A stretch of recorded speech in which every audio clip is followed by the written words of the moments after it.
Imagina um grupo de pessoas fazendo uma longa viagem de carro.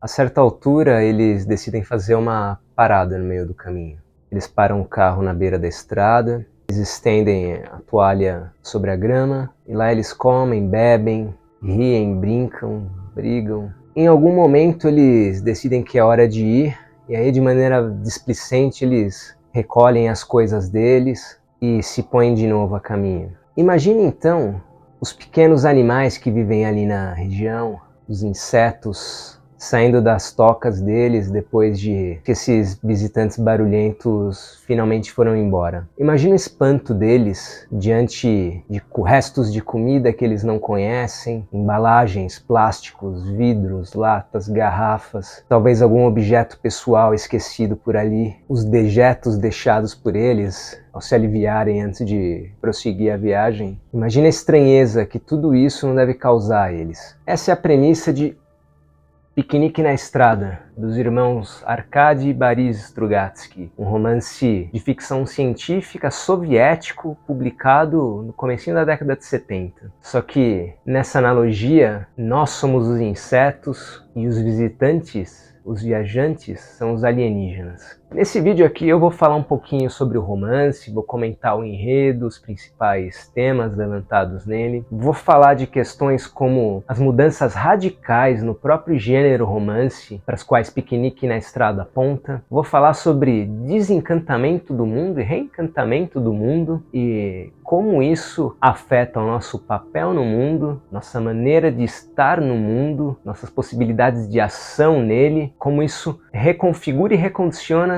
nossa forma de nos colocar no mundo. Mas antes de continuar, se você gosta de literatura, de quadrinhos, se você gosta de coisas que fazem você se sentir mal, mas de uma forma boa, se inscreva nas páginas do Subsolo, ative as notificações para você ficar sabendo quando eu tiver vídeo novo e já deixa um joinha, né? Se você mudar de ideia no meio do caminho, você põe joinha para baixo, não tem problema nenhum. Piquenique na Estrada se passa algum tempo após um evento que ficou conhecido como a Visitação, em que alienígenas vieram para a Terra. Só que diferente do que a gente costuma ver por aí em romances, filmes, séries, etc., os alienígenas não vieram para invadir a Terra, destruir a Terra, tomar nossos recursos naturais, se infiltrar na humanidade, nos lugares de poder. Eles não vieram para trazer conhecimento pra gente, não.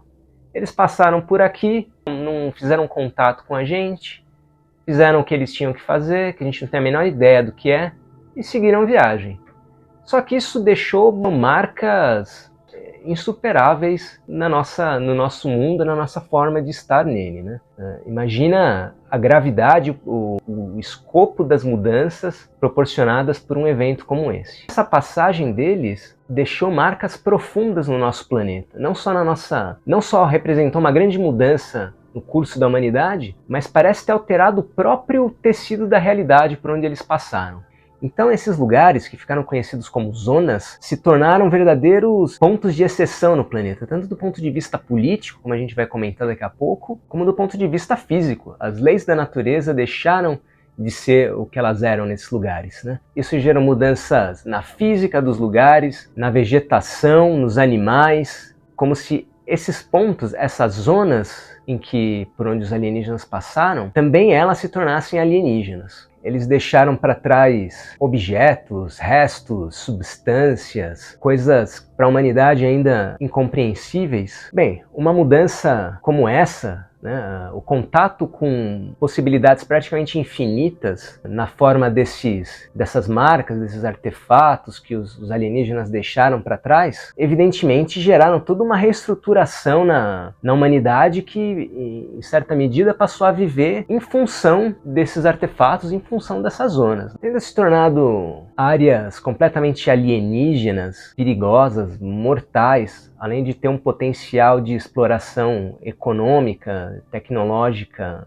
virtualmente infinito, o direito de exploração, o monopólio da exploração e da pesquisa desses dessas zonas ficou a cargo de uma instituição conhecida apenas como um instituto. Esse, como não poderia deixar de ser, diante de uma interdição, logo vem a transgressão, né? E aí começou a surgir todo um mercado negro em torno dessas zonas. Pessoas que se aventuram arriscando a própria vida, entrando nessas zonas em busca de artefatos e substâncias, coisas que valem um dinheirão no mercado negro. Essas pessoas ficaram conhecidas como stalkers. Inclusive o filme do Tarkovsky, que foi inspirado em Piquenique na Estrada, se chama Stalker, fazendo referência a essa nova classe de trabalhadores que surgiu.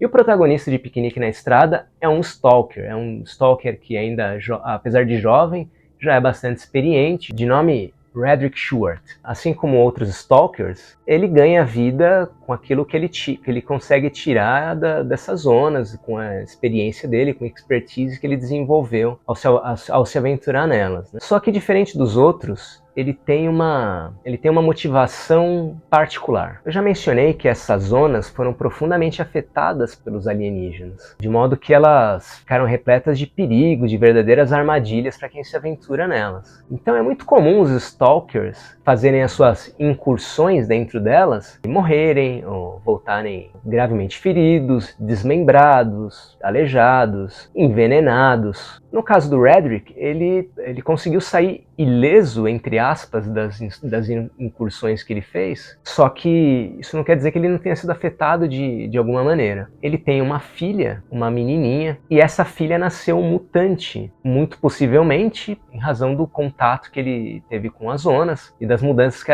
elas geraram no DNA dele. Não fica claro no romance como a Monkey, que é o apelido da filha dele, o total alcance das mutações que ela sofreu. Mas ela tem deformidades físicas, ela não fala, então são efeitos tanto físicos quanto mentais, cognitivos. Ela é peludinha, por isso o apelido Monkey. Com o tempo e com o potencial inimaginável dos artefatos e de tudo aquilo que pode ser encontrado nessas zonas, começaram a surgir histórias, e uma delas, uma espécie de nova lenda do Santo Grau, é a de que haveria uma esfera dourada no coração da zona próxima à qual se passa o romance, e essa esfera dourada seria capaz de transformar em realidade qualquer desejo daquele que a encontrasse. Pensando justamente nessa lendária esfera dourada que o Redrick continua se aventurando em suas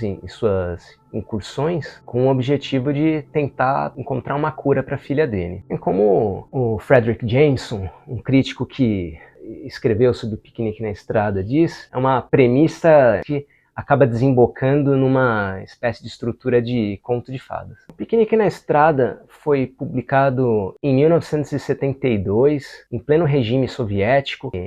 Houve dificuldades para publicar, tinha toda a questão da censura, e por mais que pareça ter havido um esforço de tornar o menos específico possível o romance, a ambientação, por exemplo, não é especificada, não é dito em que cidade o país ele se passa, nem mesmo o ano, mas mesmo assim dá para pescar um monte de questões no romance que estão relacionadas ao que estava acontecendo na época. Então, toda a incerteza, toda a paranoia gerada pela visitação dos alienígenas, ela reflete em grande medida a paranoia e o receio de um futuro conflito nuclear no contexto da Guerra Fria, né, que foi quando o romance foi publicado. Além disso, na figura desse instituto que monopoliza o conhecimento e o direito de exploração das zonas e dos recursos dentro dela, tem um claro paralelo com a autocracia soviética. A própria habitação do Redrick, o conjunto habitacional onde ele mora, tem um quê de moradia soviética, de conjunto habitacional soviético. Não obstante, o romance também tem áreas de cosmopolitismo, de globalismo, no sentido de que a gente pode ver no nome dos personagens origens diferentes. Então, o próprio protagonista, Redrick Stewart, o nome alemão, Redrick, essa terminação Rick de raiz germânica, mas tem o red, que é vermelho em inglês, então tem a referência aí possivelmente aos Estados Unidos, mas também trazendo consigo a cor vermelha, que é a cor do comunismo. Tem nomes ingleses ou americanos, como Richard Noonan, e nomes russos, como Kirill, que é Cirilo em russo. Agora, para entender uma implicação importante que tem nesse romance, a gente tem que voltar ali para o século XVIII, revisitar o romance inglês, os primórdios do romance moderno, os romances que são o modelo do romance moderno. Então, se a gente pensar, por exemplo, no Robinson Crusoe, o que a gente tinha? Um sujeito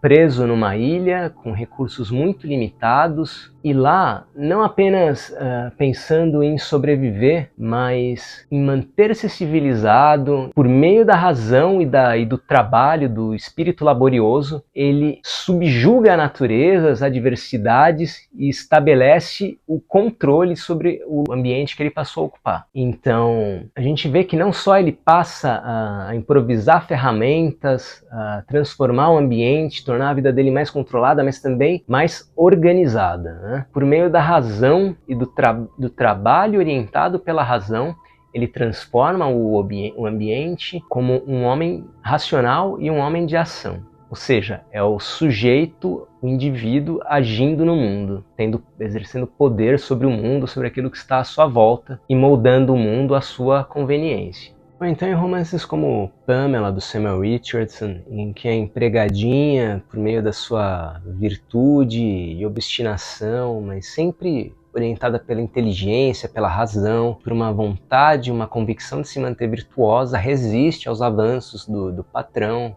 assediador, até que água mole em pedra dura tanto bate até que fura. Ela vai lá e faz com que ele se apaixone por ela, case e faça tudo bonitinho, mesmo ela sendo uma criada e ele sendo um aristocrata. Veja que é a ação da personagem que produz mudança no mundo e, por conseguinte, que altera o destino, cria condições para o destino almejado pelo personagem. Em Piquenique na Estrada, o homem, o sujeito, se depara com a sua insuficiência, com a sua incapacidade de compreender o mundo e de agir nele. A humanidade, com todo o seu avanço científico, se viu perplexa diante de objetos que ela não sabe, sobre os quais ela não sabe nada, a não ser alguns dos efeitos que ela sofreu na pele. Ao mesmo tempo, deixou de ser uma mera possibilidade e se tornou realidade o fato de que não só não estamos sozinhos no universo, como também estamos na periferia dele. Não somos a única inteligência,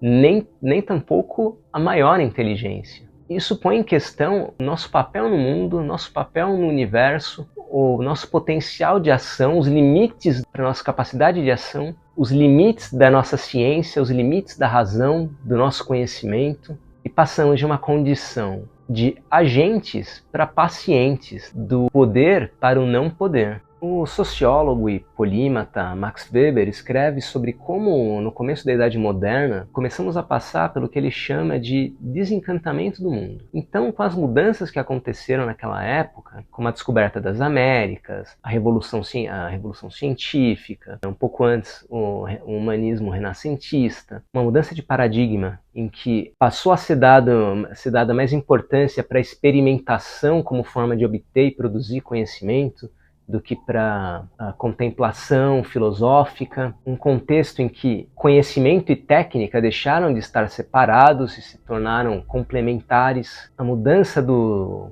modelo geocêntrico como hegemônico para a consolidação do modelo heliocêntrico, fazendo com que o homem deixasse de ser o centro do universo, ao mesmo tempo uma revalorização do indivíduo, da criatividade, mais tarde o iluminismo, tudo isso o Max Weber chamou de desencantamento do mundo.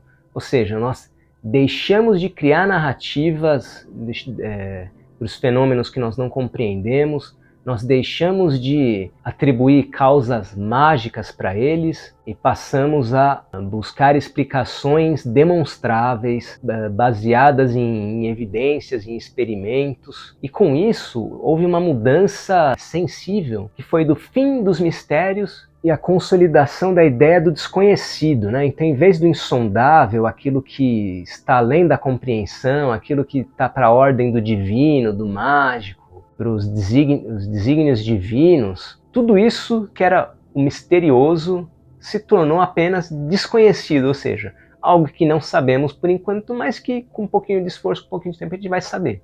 Isso é muito forte hoje, muito claro, na nossa forma de lidar com o conhecimento, né? na maneira como a tecnologia acabou se tornando uma espécie de extensão e até de substituto para a nossa inteligência. Então, coisas que a gente não sabe, não faz ideia, a gente pensa, bom, mas quando isso daqui servir para alguma coisa, eu quiser saber, eu vou lá e pergunto para o Google, ou para o ChatGPT, ou para qualquer coisa que o valha. Em um romance como Piquenique na Estrada, estamos diante do processo inverso, de um retorno para o mistério. Nós nos deparamos com o limite da nossa razão, com o limite do nosso conhecimento, com os limites da nossa capacidade de agir no mundo, né, no nosso papel de agente. E esse retorno ao mágico, né, ele se torna especialmente contundente na figura dessa esfera dourada, mítica, que como uma espécie de santo grau, se torna um fim último mágico que vai ser a resolução dos problemas do protagonista, porque ele se deparou com uma questão, né, para a qual só resta uma solução mágica, se é que existe. Em vez de simplesmente incorrer no conto de fada, numa narrativa banal, Piquenique na Estrada aponta para uma mudança fundamental na nossa forma de estar no mundo, de entender o mundo, que é um possível retorno ao mistério, ao mágico, ao insondável. Como viver, como agir no mundo quando ele se torna alienígena, quando ele se torna incompreensível, quando nós nos vemos incapazes de agir nele diante daquilo que é radicalmente outro, quando nós nos deparamos com os nossos limites de ação, os limites do nosso papel de agente no mundo. Era isso que eu tinha para dizer por hoje. Se você assistiu até aqui, meu muito obrigado e até o próximo vídeo.